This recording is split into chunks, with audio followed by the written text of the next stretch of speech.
আমি ওটা খাইতে কিভাবে বলবো যেটা খাইতে বলছে মোশাররফ ভাই। আমি খুবই সরি, আমি ট্রাই করব খারাপ অভিনয় করার।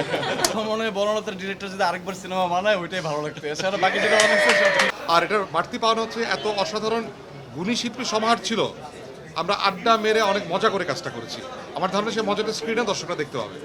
আমি আপনারা মনে হয় যারা বইটা পড়েছেন কিছুক্ষণ, ওখানে একজন ডাক্তারের চরিত্র ছিল ডক্টর আশাব। আমি সেই চরিত্রটা ঠিকঠাক প্লে করে ট্রাই করেছি।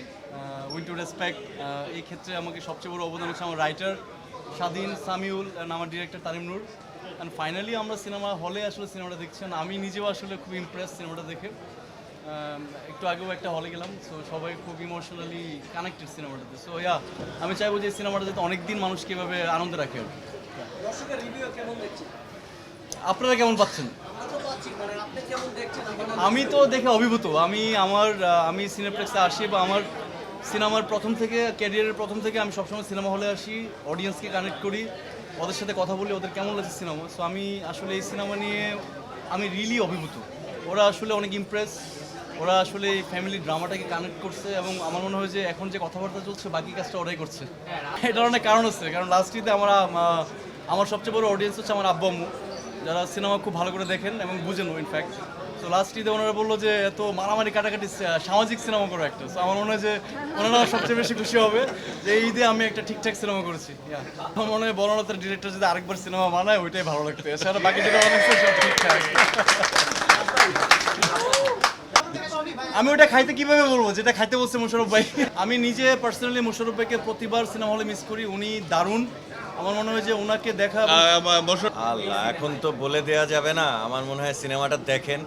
আমার ধারণা অনেকেই সিনেমা এখনো দেখা হয়নি টিকিট না পাওয়ার কারণে। আমার মনে হয় সিনেমাটা দেখে ফেলেন, তাহলে বেশ ভালো। এই সিনেমার আমি এখনো পর্যন্ত নেগেটিভ কোনো রিভিউ পাইনি। এইটা সব থেকে সুখবর আমার জন্য, কারণ সব কিছুরই ভালো মন্দ থাকে। তো এটারও হয়তো মন্দ থাকবে কিছু না কিছু, কিন্তু সেটা এখনো আসেনি আমার কান পর্যন্ত। সব জায়গাতেই ভালো রেসপন্স পাচ্ছি। আমি খুবই সরি, আমি ট্রাই করব খারাপ অভিনয় করার। মানে আমাদের মধ্যে যে বন্ডিংসগুলো ছিল সেটা যে ছুটে যাচ্ছে, সেটাকে আবার আঁকড়ে ধরার জন্য হলেও এই সিনেমাটা দেখা উচিত সবার জন্য।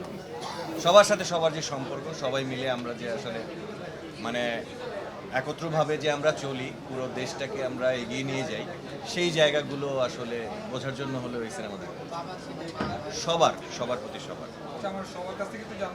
না, অনুভূতি তো অসাধারণ, কারণ এই টিমের সাথে আমি আগেও কাজ করেছি, উৎসবে কাজ করেছি, ফিরে এসে বেহুলাতে কাজ করেছি, এই তৃতীয় কাজ ওর সাথে।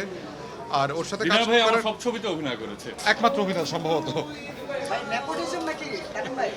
এটাও বলতে হবে। না, দিনা ভাই এত অসাধারণ অভিনেতা, আমার তো উপায় নাই ওনাকে না নিয়ে আমি কি করব। Thank you. আর মানে অনুভূতি যে আসলে অসাধারণ, টিমটার সাথে কাজ করে অসম্ভব মজা পেয়েছি। আর এটার বাড়তি পাওয়া হচ্ছে এত অসাধারণ গুণী শিল্পী সমাহার ছিল। আমরা আড্ডা মেরে অনেক মজা করে কাজটা করেছি। আমার ধারণা সেই মজাটা স্ক্রিনে দর্শকরা দেখতে পাবে।